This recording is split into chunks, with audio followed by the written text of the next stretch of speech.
Before we start, I want listeners to know that the information provided during the program is for educational purposes only. You should always consult with your healthcare provider if you have any questions regarding a medical condition or treatment. As a mom with firsthand experience, the opinions expressed in this episode are those of my own and do not reflect the views of Providence. Thanks so much for listening, everyone. Let's get back to the show. Welcome, everybody, to another episode of Do Tell Mama. I'm your host, Julie Alexandria. My guest today is Dr. Shaka Gillen. She's a pediatrician with over 20 years of experience in the San Diego area. She is the founder of Coast Pediatrics in Del Mar and Coast Pediatrics in Carmel Valley. She's also been a top doctor in San Diego for over 10 years. Dr. Shaka, thank you so much for joining me. Thank you for having me.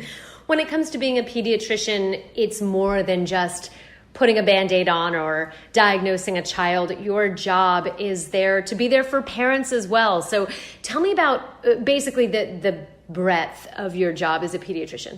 So I always say my job is two parts. One is to keep the kids safe and healthy, and the second part is to support the parents. And it's a little bit of both.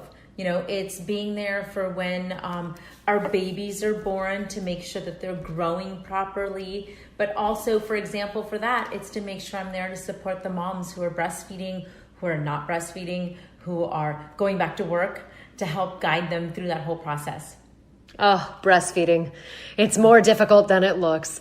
Gosh, I have so many questions for you. When it comes to working with a child, where does your work begin? When do you meet that child? So, there's two places where we first meet we first meet the child in the hospital typically. So when babies are born, we'll go to the hospital and see the babies within 24 hours of them being born. And usually a pediatrician will come see your baby from when they're first born, the first 24 hours, and then every day until they go home. We often meet the parents ahead of time. So there's some offices and some pediatricians who do these things called prenatals, where you can meet a doctor ahead of time. And it just depends upon the practice and the setup of their schedule. And so if you can meet them, that's awesome. If you can't because your schedule's too busy or that doctor doesn't do prenatals, it's totally okay as well. Mm-hmm. To pick out a pediatrician before, you want to pick out the pediatrician. The question is whether you have to meet them or not ahead of time. But it's nice, if you can, it's nice to meet them and get to know them, a little bit about them. But otherwise, we always meet you in the hospital when the baby's born. What are some things as a new parent to keep in mind when choosing a pediatrician? How do you get the right one? So there's a lot of different ways you can find a pediatrician. A lot of times different hospitals or networks will have recommendations or they have certain pediatricians in their group. You could do that. There's location. You can always, I just look online and see who's close to you. Get a feel for your neighborhood and what's close and what's available. Mm-hmm. And my favorite, the best way for me is through friends and family. Because your friends and family know you. They know, who you would trust. And so to me, that's the absolute best way. In fact, oftentimes for me, I don't need to meet the families. I feel like your families know you, your friends know you, and if I'm taking care of your friends and family, then you're probably going to be okay with me. Personally, we chose our pediatrician because they were local. And I thought the last thing I want is to have an emergency, God forbid, in the middle of the night. Where can I go where he can be treated quickly and swiftly? and also just being in those first few months of postpartum, the last thing I wanted to do was get in a car and sit in traffic with a screaming child who had GERD, and which, by the way, stands for GERD, is gastroesophageal reflux disease. Thank you. And basically it means that when he would be put in a car seat, he would start screaming because of the angle of the car seat, and he hated the car. And so I thought, if I have to be in the car one more minute with this child. Right. Totally. And so you want to have somebody close to you, right? The other things you can look at when picking a pediatrician is their hours, like you said. So there are offices that are open, 9 to 5, Monday through Friday. There's also offices that have Saturday hours, some that have Sunday hours. And where do you go if they're sick after hours, and who's taking calls after hours? Those are sorts of things that you do want to take a look at, mm-hmm. What works for you. What sort of things are you seeing? What are some of the biggest concerns that parents come to you with? So, the standard. So I get the sick calls right now. It's October, end of October. So we're starting to go into winter season. We're just starting to see a little trickle of that. The biggest thing I'm seeing is there's two big, so I've been practicing for 20 years. So what type of things am I seeing in trends? I'm seeing actually a few, I said two, but I'm actually seeing a few big trends right now. One is just questioning the type of parenting. And so, when I have a 15-year-old, and so when I started practicing and I had my 15-year-old, it was very much, there was a certain parenting style that was very in vogue. And it was really to allow kids to find their own voices, figure out what they want, help them understand. So I remember a parent educator once said, if you talk to a child and they say, you're not the boss of me, the right answer for us would be saying, yes, you're right. You're the boss of you. And what do you think you need to do to make this all work, right? And so then it's a little bit more permissive. And then there's the whole more authoritarian type of parenting. And right now, I see us going back and questioning, have we been too permissive? Is there a balance of, really, we do want our kids to find their voices. We do. We want them to find their voices. But have we started to raise a generation of kids who have their voice everywhere they go? I don't want to be there at noon. I don't want to be there at 8. You know what? No, it's 9 o'clock and that's when work starts and that's when you're going to be at work. So it doesn't matter what you felt like in the morning, right? So 9:05 is not the time you show up to work. And so I'm seeing a lot of that where, no, I'm not saying the authoritarian type of paternalistic parenting is the right choice because we grew up with that, And so, but I am seeing a little bit of correction. Maybe we went a little too overboard in one direction and now kind of finding like what fits right for you. I'm seeing a lot of that where parents are like, really? Is it okay to say no to my child? And we know the answer is you don't say no all the time. But is it okay to say no once in a while? And sometimes it is. Sometimes kids don't need choices. I'll give you an example for that. So when they come into my office, it's not a choice if you're going to get your weight, and it's not a choice if you're going to get your temperature. You're coming to the doctor's office, and I ask parents, hey, you know what? Clearly, we love your child. We're going to be loving and kind. And it's okay for them to cry a little bit. It's okay if they cry when we're putting them on the scale and say, hey, you know what? This isn't going to hurt. We're right here. We're going to let go of your hand for just 1 minute. We're right here. And if they cry, it's okay, because it's okay for them to know that they didn't get hurt. We were right there. We're supporting them, but this is something they need for their help, right? So for a while there, I was seeing a lot of kids who were like, you know what? Little Johnny doesn't really want his temperature taken. And that's a little too permissive. Okay, little Johnny doesn't get to decide. Mom, you have to decide. So I'm seeing that on the parenting, kind of figuring out the balance of allowing them to have their voices, which we may not have had so much growing up in our generation, but pulling it back a little bit and having some degree of, you know what, I am mom or I am dad, and that's the rule because I said so, right? So the second thing I'm seeing, and this is a big thing, the second thing I'm going to talk about is the biggest passion for me, and that's chronic disease. We are all seeing any type of physician out there in whatever field it is, we are seeing an epidemic of chronic disease.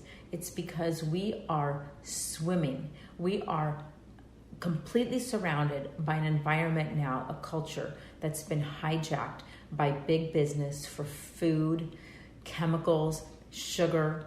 And so our kids are it's like they're born swimming in sugar. And you probably already see it, Julie, with a 1-year-old that, if we don't make a major effort to avoid the toxins that are out there, our kids are all going to end up with some sort of chronic disease. Yeah. The studies right now are showing that by the time the kids today are 35, over 50% of them will be overweight. And the weight is just one thing. It's really diabetes. Half of our country is already diabetic or pre-diabetic. Right. And so that's the passion that I really, really have, is to try and prevent our kids from before they're born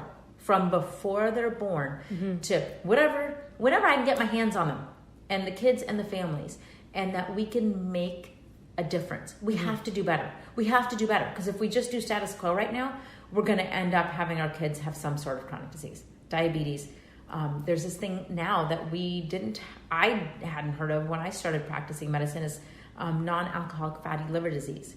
So I don't even know what that is. Non-alcoholic fatty liver disease is when our kids are having so much sugar, and adults, that they end up, the sugar turns into fat around the liver.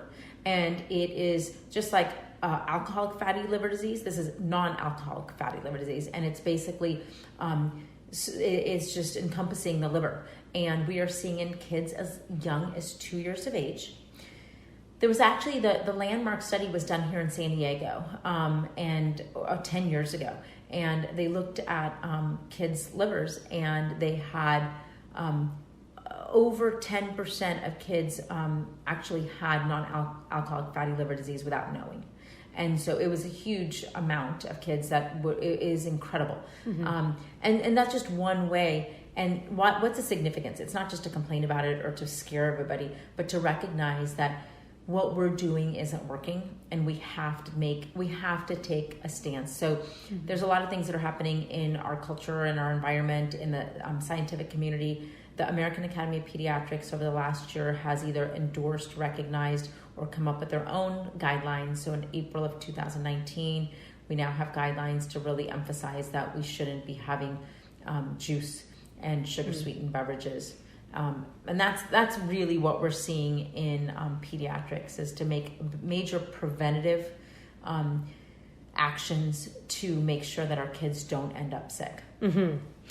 That's incredible. And you brought up so many big and important points. I mean, you talk about the sugar. There's really this sort of assault of negative reactives out there. If you think about the sugar that is being peddled to us on a daily basis, you turn on the TV and you're bombarded by sugary cereals, sugary drinks, bread products that are full of sugar and turn into sugar.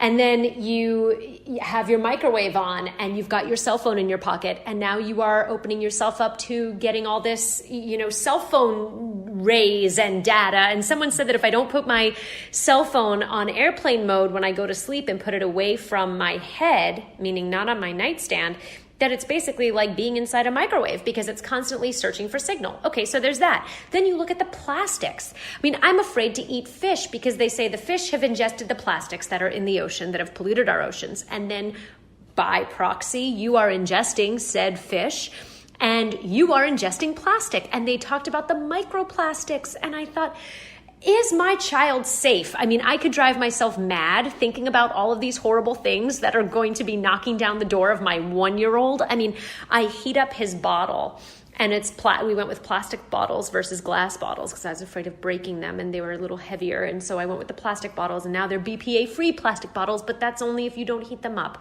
Well, are they going to get heated up in the dishwasher? Because that's probably going to heat them. And then what is he eating? Anyway, I am digressing and going off here, but it is true. There are so many things. How, as a parent, do you stop from worrying about all of those things? Number one. And number two, what do we do about all of these things? How do we keep our kids safe? Okay, so I forgot. I actually said for the last answer, there was 3 things. There was the parenting, the sugar, and the toxins. And then the last thing is actually what I'm seeing a ton of is anxiety. And so that actually goes, we can talk about that later. But so it's a really good question. How do you take all this information and make it so that you provide your child with the safest, healthiest environment? Mm-hmm. And the thing is, it's the safest and healthiest environment that you know or that you can provide. And that's the key, is that you have to make the difference between just going obsessive over it and things you can't control versus things you can control. And there are some things that you just have to leave and let go. There are things that all of us do that we leave and let go. And if you think that you don't, we all do. Of course we do. We know that candy isn't good for us, and we all eat candy once in a while. Is it going to kill us? No, of course it's not going to kill us to have candy every so often. But we have to make choices and decisions for our kids that are reasonable. And so, the nutrition part is a great example of it. And so what I always tell parents is when you can make a healthy choice, make that healthy choice. Okay. So make that healthy choice when you can. And when it's appropriate to not have a healthy choice, I get it. And there's so many examples of that. For me, like the example is like baby food, right? And it would be awesome for all of us to make our own baby food, to be able to get, locally sourced, locally grown vegetables, to blend it up, puree it, put it in ice cube trays and have it for the week, okay? And if you can do that, that's amazing. One of the keys that everyone can do is actually vary the baby food so you're not giving the same thing every day, so that if there are toxins in something that, there's a study that comes out in 5 years from now or 10 years from now, that you weren't giving the same thing 3 times a day. And it's always good for growing, the principle is great for growing babies, growing children, that you have different types of vitamins, minerals that they're getting by having a different exposure of different things. Yeah. Okay, so if you're able to make your own, you're able to go to the farmer's market and make your own baby food, that's amazing. And if you're working and you couldn't, and I'm not putting like a whole, if you're not working, that sort of thing, but I'm just giving an example, is if you barely have time. I remember when I had a baby at home, and I would have like red eyes for about half an hour after I showered because I did not have enough time to get the shampoo out of my hair. Like I was showering so quickly so I could get him all ready. I can get him off to school or wherever, and then I can get to work. And I remember every so often my nurse would be like, your one eye is a little red. I'm like, it'll be fine in 10 minutes. Trust me. I can feel the shampoo still in there. Oh my gosh. So I get that. Like if that's your life and you're not sitting around making your own baby food, I get that. That's a decision that you have to make, or a choice, or just the reality. So I'm not asking. So one of the things I always say is like these pouches, these squeezies, they're so trendy. And so those kids don't need juice. They don't need cereal. Cereal is not a healthy option for breakfast. Cereal is the option, when I leave my kid alone so he doesn't burn down the house cooking something. Right. So, and for babies, like that's where, when you have a newborn baby and your first food is going to be, hopefully it's, a vegetable or a real food and not a box cereal. So those are things that I think you can make a proper choice and not, and we all know when we're going nuts in our heads worrying about, for the cell phone. Yeah, stick your cell phone in another room when you go to bed. If you're, traveling, that's not the time to put your phone away. You kind of need a phone. So you're kind of using common sense here as well. I always try to think about that when my child is outside and he's at the beach, which is pretty much his backyard, and he's shoveling sand into his mouth. And I'm thinking, how many dogs have peed on that sand and gone to the bathroom? Right. And I'm like, but you know what? I can't control it all, and it's okay. And listen, he will create those antibodies in order to, keep him safe, and a little bit of sand ain't not gonna hurt. No, and it's good for them. It's good for them. And actually what's really good for them is to play in the dirt. Yeah, I heard that. Yeah, so against allergens, it's really good for them. So it's just kind of having a little bit of education, a little bit of good information, and then making good choices. Where I do say that we have to do better is the food. And so that's the hard part, is because most of us have grown up in this culture that low fat is healthy. And we've really learned now that it's really not everything that's low fat. So if you think about what's low fat, like low fat, yogurt, low fat gummy bears, candy can have no fat at all, right? But they're full of sugar. So I think that's where I would be more mindful. I definitely take it up a notch on that and go, okay, breakfast, lunch, and dinner. I'm seeing trends in slightly older kids where I'm like, wow, syrup every morning for breakfast is not acceptable. Juice is not acceptable. These are foods that, it's not acceptable to send kids to school with cookies and crackers, and they really do need food. Yeah. So that's where I say, okay, you know what? We've got to educate and make it. So the difference though between being educated and making great healthy choices versus just creating anxiety is if you go, for example, you go to a birthday party and if your child is less than 3 and they don't see the birthday cake, by all means, like move on. Like you don't have to bring them a piece of cake. Yeah. But if you have a 5-year-old and you're like, you know what, we don't eat cake, that's a little strange. Yeah. Right? Sure. It's like everybody else is eating it. It's a birthday party. Right. But you can always toss away I used to always toss the goodie bag. Like I used to dig through it, any piece of candy that was in the goodie bag that they sent home. I'm like, dude, you've already sugared out my chocolate. This is enough. Yeah. And I think it's okay to say to kids, you know what, you can have the piece of cake, but we can't have the lemonade, the juice, the candy along with that piece of cake. And then as soon as they have 2 bites and then they go off and play, it's totally acceptable to throw it in the trash and pretend like you never... I don't know where it went. Well, it's so funny how these things change and how they are cyclical to an extent. I mean, I remember growing up and looking at the food pyramid. I mean, what the food pyramid has been turned upside down. I mean, we used to see, I think it was, and correct me if I'm wrong, I think it was something about 6 to 8 helpings a day of bread and grain. Right. Totally. I mean, that is insane. It's insane. And it's going to be interesting to see. I mean, it's pretty clear that there's a lot of politics involved. I don't even understand if it's a recommendation, a USDA recommendation, or it's an advertisement. I don't know. Are they just advertising a ton of food? And so that's where, as a mom or as a parent, you are questioning. And if your gut, go listen to your gut. If your gut's like, dude, my kid cannot eat 12 servings of grains, it doesn't seem healthy. Well, then you're right. Yeah. Then you can do a little bit of research and go, look. So what do I recommend for grains, by the way?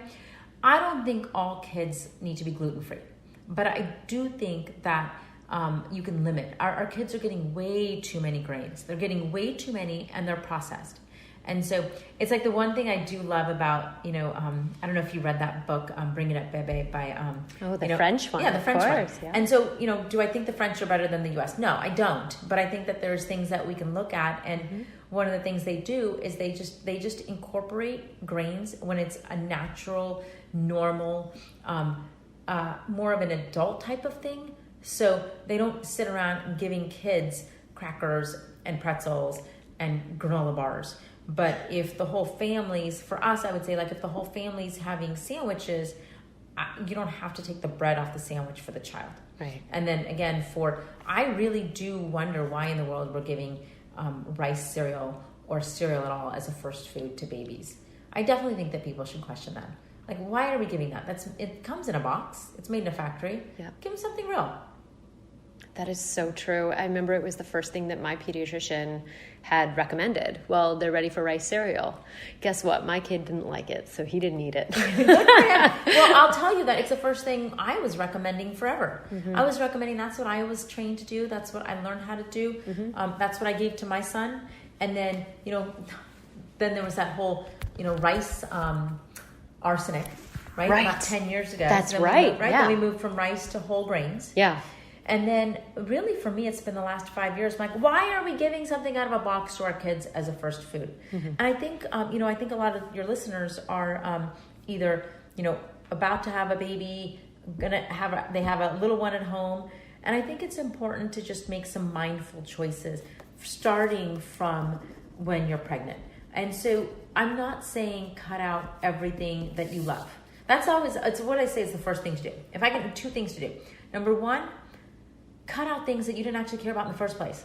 Like, if you weren't jonesing for that orange juice, you don't need it. So pay attention to what you're putting in your mouth. And if you absolutely, absolutely love, there's a certain thing that you absolutely love. Some of my moms love chocolate. They love chocolate. Well, fine, have a piece of chocolate. Mm-hmm. But if you didn't love ice cream and you didn't love candy, I don't think a lot of adults love candy because it's just it rots your teeth. You're going to pay $2,000 to get that cavity filled, right? Most people will love chocolate. Mm-hmm. And if you love that, fine. But the other things that you weren't loving and you just happen to be in front of you, don't eat it. You don't need that. Mm-hmm. And then the second thing is if you can switch over beverages to water, mm-hmm. cut out the sugar-sweetened beverages for you and your child. Your baby does not need it, your child does not need it, and you don't need it. So, and it goes into that is, okay, you know what? I love my tea. I love my coffee. Can you have it? Sure, you can have it.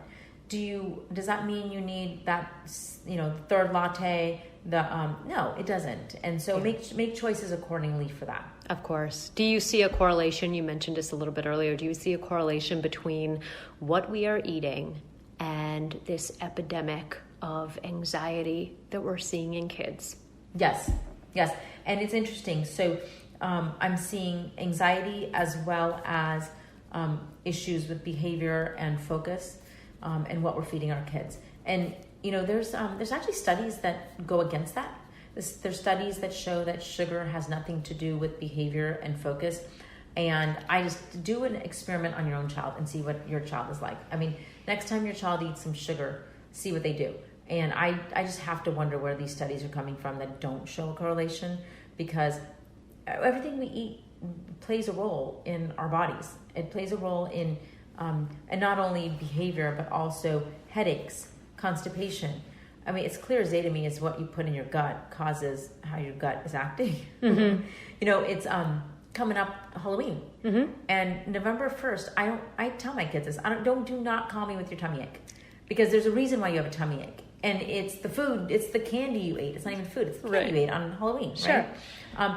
Do I think it's okay to eat candy on Halloween? Of course it is.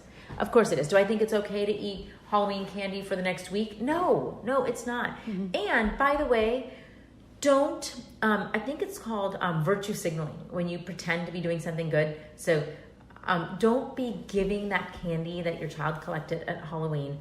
Don't tell them that you're now going to ship it to the military, because the military doesn't want it. We need to teach our kids that the military they're strong and they're taking care of us. Not that they're sitting around eating candy, because they're not. Yeah, I mean they don't eat candy. I just tell them, I open up the trash can and I tell, since my son was young, I said, hey, you know what? Your body can tolerate small amounts of foods that aren't good for your body, and not a ton. And so I would open up the trash can and just show them, like, okay, look, time for it to go in the trash now. Bye. Mm-hmm. Sorry about everyone who's environmentally friendly, but you're the ones that picked up the candy in the first place. When it comes to the gut, because you mentioned that as a issue, an underlying issue for these underlying cause for these issues, how important is the gut, and how do you reset it if your child has been in the NICU, or if your child has been given antibiotics and it has imploded their gut and basically wiped away all of their good bacteria that would process all of those toxins? What do you do? It's such a good question, and so it's the the gut microbiome, and that is like the topic of this decade. And so I think what we know now is that their gut microbiome, their flora, is developing from before they're born, and the babies. And what can we do to make it as healthy as possible? I always say the best thing for us to do is moms who are breastfeeding, just be mindful again. Be mindful amount of sugar that's going into their bodies. And again, I'm not restricting moms from having things that they love. I'm just asking them to be mindful. And I speak from experience, because I definitely had stuff that I didn't need and didn't care about. Right? When I was pregnant, I would eat get this, and I'm not proud of this, but I'm going to admit it and come clean. I would eat entire home, I guess, what do you call those? Like Entenmann's? No, pizza. Oven pizza. Pizzas. What do you call it? Like pizzas that you like make in your oven, but like they're already done. They're frozen pizzas. I was addicted to frozen pizzas. I wouldn't even cut them. I'm talking about family size, huge ones, and I would eat it like you would eat a Ritz cracker.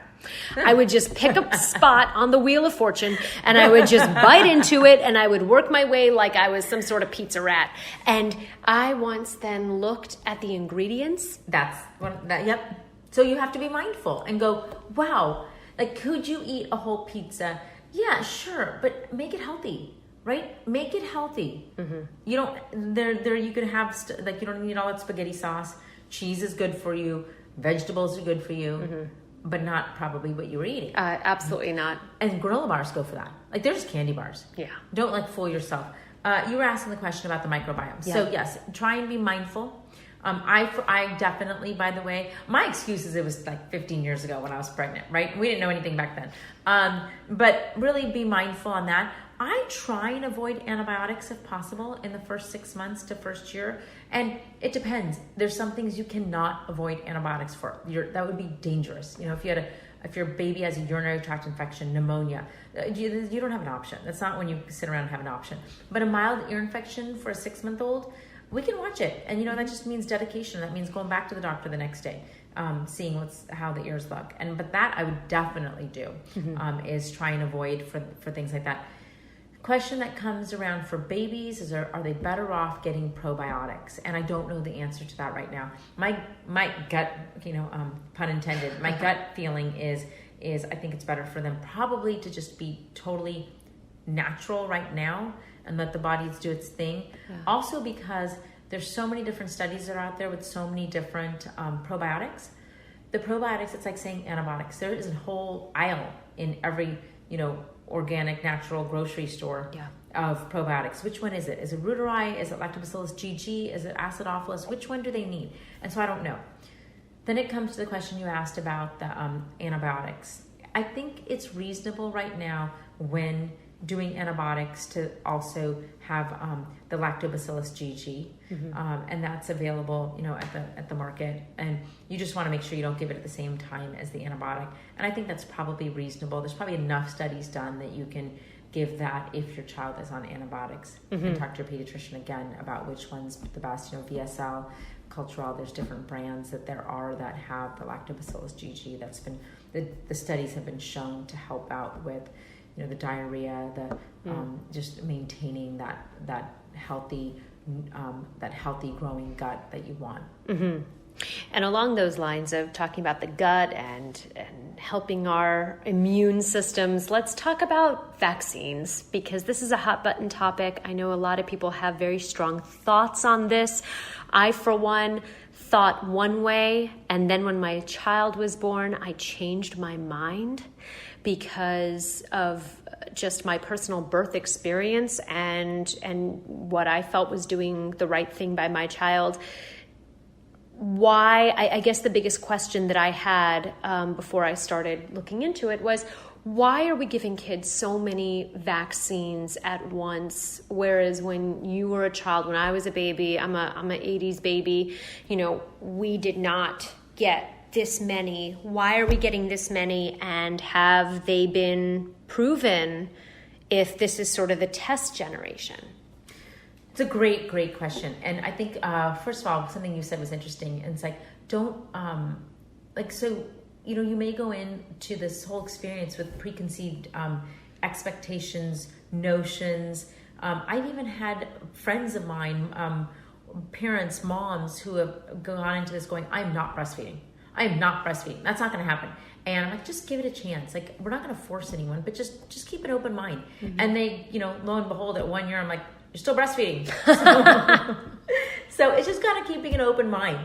Also, on the other side, with the breastfeeding is like, if you 100%, that's all I'm going to do. That's all I'm going to do. We don't know what our bodies are going to do. And all I expect is that you do the best job you can, right?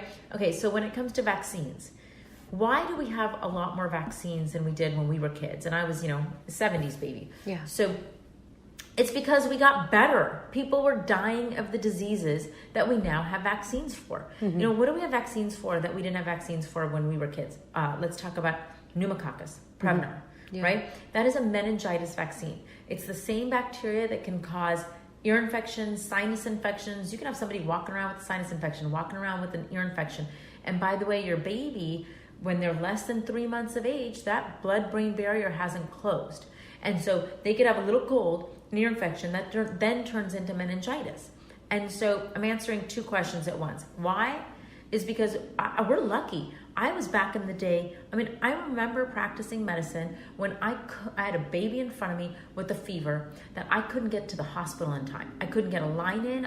I'm trying to put an IV in. I can't get that in because they're clamped down. I'm trying to just stick needles into their legs to get, and I'm sorry, I'm scaring people who haven't had their babies yet. But the point is that I couldn't get them to the hospital in time. And now I have a vaccine against that. So why in the world would I not be giving a vaccine for meningitis? That is, and I think we live today with this idea that, if we don't know about it, if we haven't seen it ourselves, it's just, we're not so, we can't touch it. And so we don't know, but we can. Us doctors can. Us doctors are like, well, we give it because we don't want meningitis. Right. It's not, we sort of live in a privileged world right now. And that all of a sudden what happens is that something happens that we don't want to happen to one child, and now everybody's doing that anxiety thing where they're all rushing to get that vaccine that we already knew was causing problems, right? Not the vaccine, but the infection. Right. Okay, the bacteria was causing a problem. So pneumococcus, thank goodness we have a vaccine against it. The other reason is, why do we get so many at the same? I think you asked that. Yeah. Why do we get so many at the same time? And some people will say to me, can we spread these out or delay? Right. Delay. Yeah. So spreading it out and delaying. So delaying, I kind of don't need some of the vaccines when they're older. The pneumococcus and the Hib vaccines or meningitis vaccines, once the kids are 5, they probably 5 years old, they probably can do fine without it. And so you really want to. I'll tell you, as a physician, as a pediatrician, I'm giving vaccines out all day long. Yeah. And I have never, ever, ever seen a kid that I went, wow, that was caused by that vaccine, and I am really scared of that vaccine, ever. But I have definitely been scared until the kids have their vaccines, because I see it all the time. Here's a baby, and parents will say, well, they're not exposed to anybody. Really? Did you go to the grocery store? Right. Have you ever... Did you go to Disneyland? Oh, wow. That's like a whole different, right? That's a whole different universe. If you go to Disneyland and you're not vaccinated, that's on you. That is completely on you. It's just taking responsibility. I kind of like, I'm getting off track, but I'll just mention like that whole responsibility. Like it's your responsibility, whether it's a vaccine associated illness or something that we don't have a vaccine against, is being, knowing what's contagious and not, right? Yeah. And so if your child has a fever, your child is contagious. Do not bring them out. If you have a fever, do not go touching one of my brand new babies. And if you are about to have a baby or have a little newborn, don't take them places where there's people who don't understand that concept. Right. Right? I mean, I guess the only caveat to that would be is if you are a nurse or you work in the public sector, you're a teacher, you work with public, health officials, and you work in the immigration office, or, you are exposed to people who may or may not have been vaccinated, I should say. And in that case, you are putting yourself at risk. One of the biggest rumors, and this is one of my biggest issues with this topic, is that, ready for this line? Do your own research. Let me tell you something about research.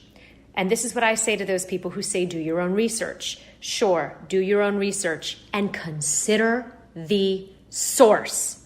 When you read what's online, find out where it's coming from, because if it's written by Mommy Blogger 17, that doesn't make it a credible source, people. I'm very passionate about this because I am a researcher, I am a journalist by trade, and nothing ticks me off more than when people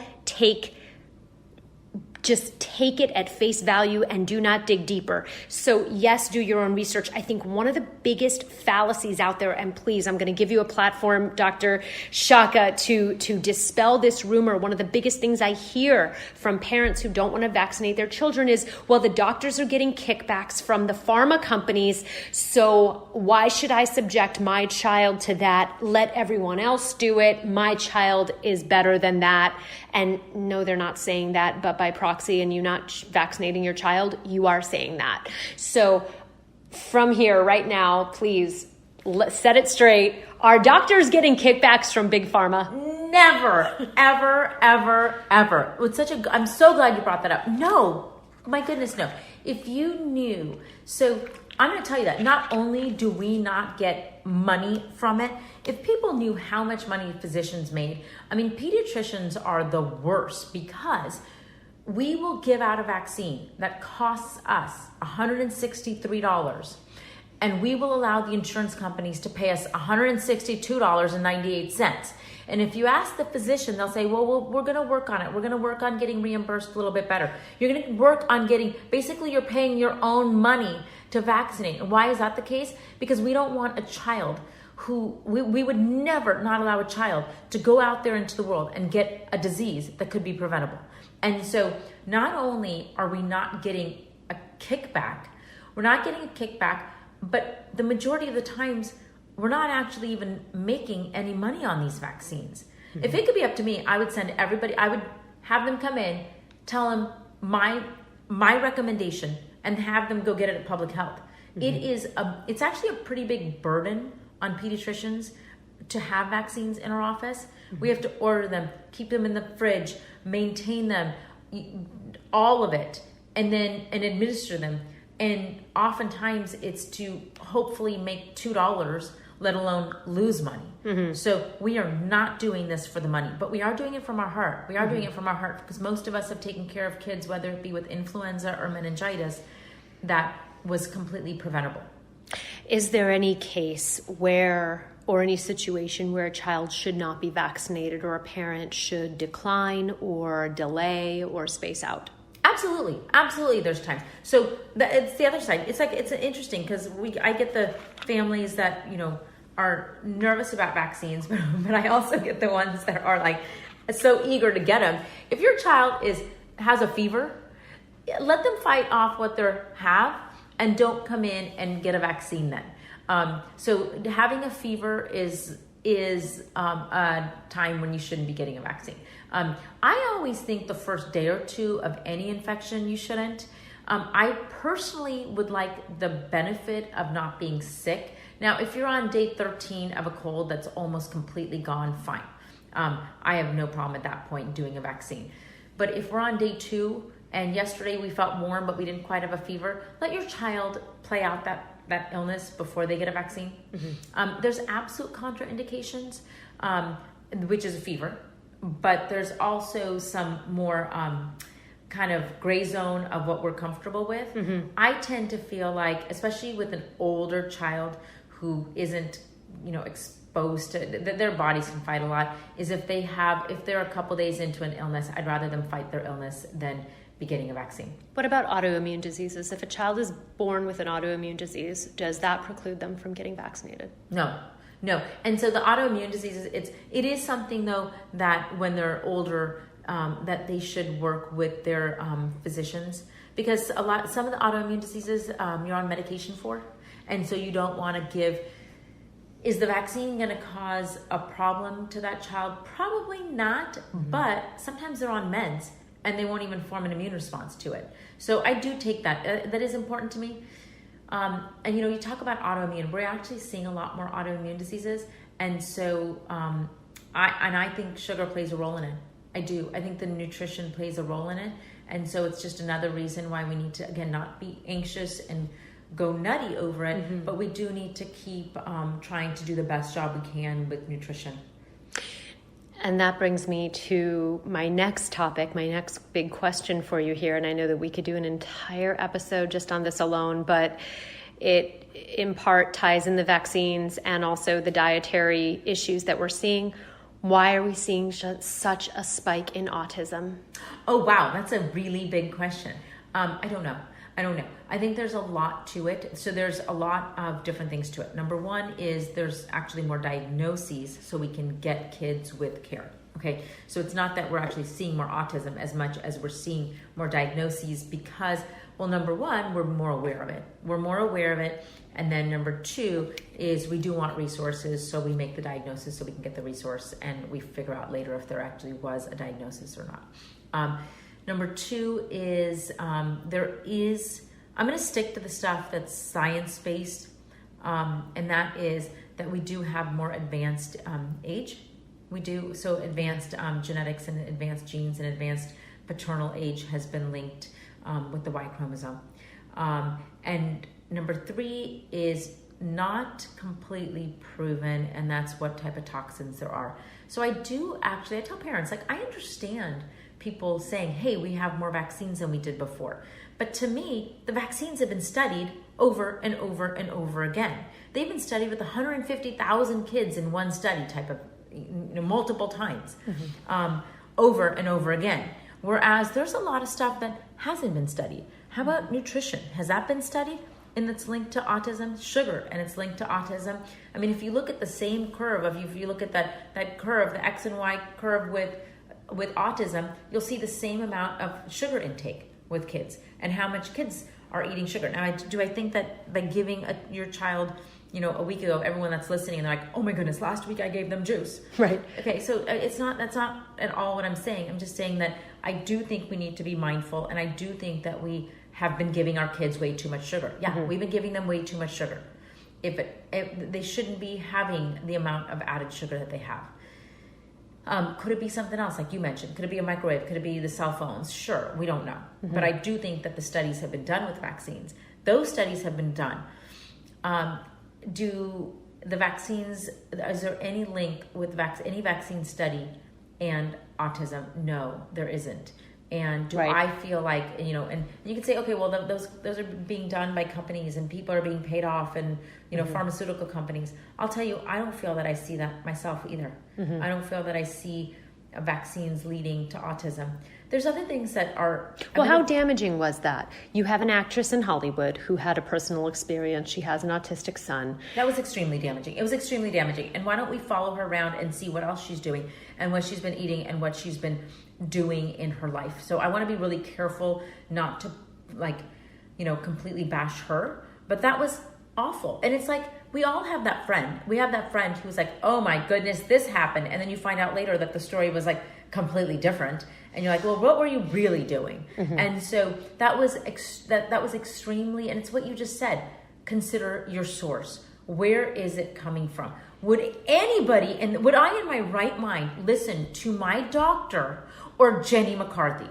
No, I am going to listen to my doctor, because at the end of the day, my doctor is the one who's going to be providing care. And my doctor is not going to recommend a vaccine. Like, look we see it. We're not hiding anything. We're here. I would make more money selling shoes. I would. I do this because I care about the kids. I care. And and when picking a pediatrician, every single one of my patients, I call my kids. They're my kids. And I treat every one of my babies and my children and my patients as if they were my own child. Mm-hmm. And I'm only going to do what I feel is best for them. I'm not going to be, so getting the source from somebody like me or a pediatrician or, a medical provider who went to school forever. It reminds me of that, was it Jimmy Kimmel? Mm-hmm. Was like, are you going to get your source from somebody who read something on the internet, or are you going to get it from a medical provider? You're going to get it from a medical provider who is not making money from vaccines, who's not getting any kickbacks at all. We're not getting a penny from these vaccines. Mm-hmm. We're not. We just are giving them because we think that's the right thing to do, and because we don't want your child to have meningitis. That's why. I use the car analogy. If you were lucky enough to own, or if you were gifted a luxury Rolls-Royce, Mercedes, high-end vehicle, and something went wrong with it, would you take it to someone who had taken an online course on mechanics and to be an auto mechanic, or would you take it to Bavarian Motors to get fixed? You would probably do the latter. It is something that it's incredible to see, especially here in California, where we're doing this podcast from. The spike in meningitis, in these diseases that we've seen eradicated, that are now back. Measles, right. Mumps, rubella, whooping cough, that it's like, I almost want to say it with like a 1940s voice, because it's like, little Johnny has whooping cough. But now, no, we're looking at Kaylin and Trevor and Bentley having whooping cough. It's 2019 and we're seeing the resurgence of these diseases that were eradicated mid-century. And that is a scary thing. And one of the things you could do is, if you're uncomfortable, I don't have a problem if you're uncomfortable with the vaccines. That's reasonable. You know what? You're listening, you're going online, and to come to your pediatrician, I welcome the questions being asked. Like, share with your physicians, share with your pediatrician, you know what, I'm uncomfortable with this, what do you think? Yeah. And listen to them, because every vaccine, whatever story it is that you're coming with, I've heard it before. We've done the research. We know, and we can help you feel comfortable. We can help you feel comfortable as to why the vaccine is safe, what is the best schedule for you, what will make you comfortable, to make sure that you're comfortable and your baby's safe. Yeah. And that's incredible. And that's such a testament to you and your professionalism and the way you conduct your business at your clinics. Because when I spoke to my pediatrician about, in the beginning, I had a lot of concerns, and it's not that I didn't want to vaccinate my child. I saw the schedule and I thought, this is too much too soon. And given everything that my child had been through in the NICU, who was given a 7-day course of very harsh antibiotics, I thought, you know what, I think I want to delay. And when I brought this to her attention, she basically shrugged me off and kind of eye rolled, like, oh God, really, this again? Like this whole vaccine talk again. And I was like, these are my concerns. I think a lot of parents have these concerns, and they should be listened to and valued and attended to. Absolutely. And that's what we're there for, to help answer your questions. Because I really am confident that having a thoughtful conversation with your pediatrician, you're going to feel comfortable with the vaccines. In fact, I always say, it's my recommendation, but I really want it to be something that you're coming in for, going, I am so excited to get these. I don't want to see my baby cry. I don't want to see at all. But that I'm so grateful that I can now bring him or her out into the world and be comfortable that when he or she is exposed to these bacteria, that they're going to be okay. Right? I mean, isn't it, and this is the last thing I'll say about the vaccines, but, I hear these parents that say, we don't want my child, to get vaccinated. Well, then aren't you kind of putting a cap on their travel ability once they become adults? Because if they weren't given certain vaccines as a child, it is very much it could prohibit them from traveling to places. Right. And I think that's important to consider. And so there's two parts to that. Number one, we do live in a little bit of a bubble. And so, and remember, usually people, when they go travel, usually we are actually lucky. We have great health care. So a lot of times people will go places that even the diseases we're talking about could be okay, or we can take care of that in the hospital here. But when you go to, I'm just going to give the example, rotavirus, right? Rotavirus, the rota vaccine. Yes, in the United States, the majority of kids that end up with this illness, they can be in the hospital for 3 days, 5 days, 7 days. We can hydrate them. We can keep them safe. We support them, and then they do okay. That same virus in certain developing countries have high death rates. And so it's important that when you all of a sudden, you decline a vaccine and then end up going to travel, that you think about that. So there's several things about that. Well, number one is that the diseases exist in countries to a higher rate than they may where you're at. Number two is that the medical care is not as great when you're traveling. And then the third part is that oftentimes it's very, very common for families to book travel and not remember these vaccines. Even to the point that I have teenagers who are going to Southeast Asia and don't remember that they may have declined certain vaccines. And then they're like, oh my goodness, I actually need that vaccine. Like they wouldn't be comfortable traveling there without that vaccine. And so points to me is, don't get it. Don't be there. Don't be there where you are, because you're going to be there. You're going to travel. Everyone travels. And so you're going to travel. So just get the vaccines when they're recommended. And then the second part is when you do book travel, look into the vaccines that you need. So, it's just a part, like we look into visas, right? You go, oh, do I need a visa or not? And on the visa page, there's actually a click to go on to see what vaccines you need. So that's your responsibility. Absolutely. And lastly, I would like to leave our audience with your best advice, best practice advice. What do you advise for new parents, for parents of young children? What is your best advice summed up? So we've talked a lot about like things to watch out for, but I have to tell you, so if you're expecting, this is going to be the biggest gift you will ever have. It's so amazing. Julie, I don't know when it happened for you, but there is a point that whether it be before your baby's born, when your baby's born, it could be several weeks later. For me, it happened when my son was a month old, that you fall in love with your child like no love you've ever known. And I think it's been the biggest gift. And to every parent, it's the biggest gift. You get to fall in love, like that in love, or you're just like, oh, I just want to kiss you. Oh, so it's just amazing. The second thing is enjoy it. We talk about these things, these topics, but at the end of the day, it's actually about enjoying your child. It is so much fun. It is so enjoyable that, yes, we as parents have to make some of these decisions, right? We have to make the decisions about eating properly, about vaccines, about your pediatrician. But what it's really about is enjoying your child and doing the best job that you know how. And we can't, as a pediatrician, I can't tell you everything for you to do. I can give you guidance, but again, my job is to support you. We're all different.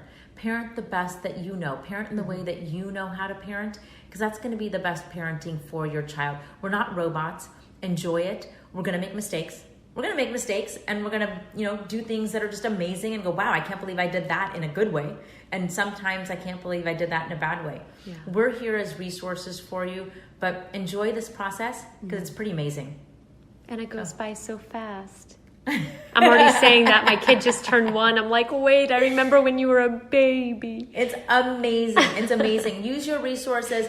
but really do enjoy this process, because it's fantastic. And there's times that are going to be hard. They get better. That's what I keep telling myself. No, they get better. It is really, really hard to have a newborn. I know that, but it gets really so much easier. Yeah. It does. Where can people find you if they have questions or want to follow up, or if they want to follow all of your endeavors? Okay, so I do have my Insta, which is Dr. Shaka at, handle. My handle's at Dr. Shaka. I don't give medical advice, right? Like all physicians, I can't give out medical advice. You'd be there all day. Yeah, It'd be a full-time job. You'd literally be on your Instagram answering DMs all day. Right? And there's so much more to it too. It's knowing the whole family, knowing the process. And then I'm, coastpediatrics.com is my website. I should have noted that I'm also the website, The Warrior Clinic, and that we could talk about at a different time, but it's really empowering adults to take control of their health, and that's thewarriorclinic.com. I didn't even mention that, but it's for that. Perfect. Thanks, Julie. Thank you so much for joining me here. And thank you everyone for listening. Be sure to tune back in for another episode of Do Tell Mama. I'm Julie Alexandria. Thanks for listening, everyone.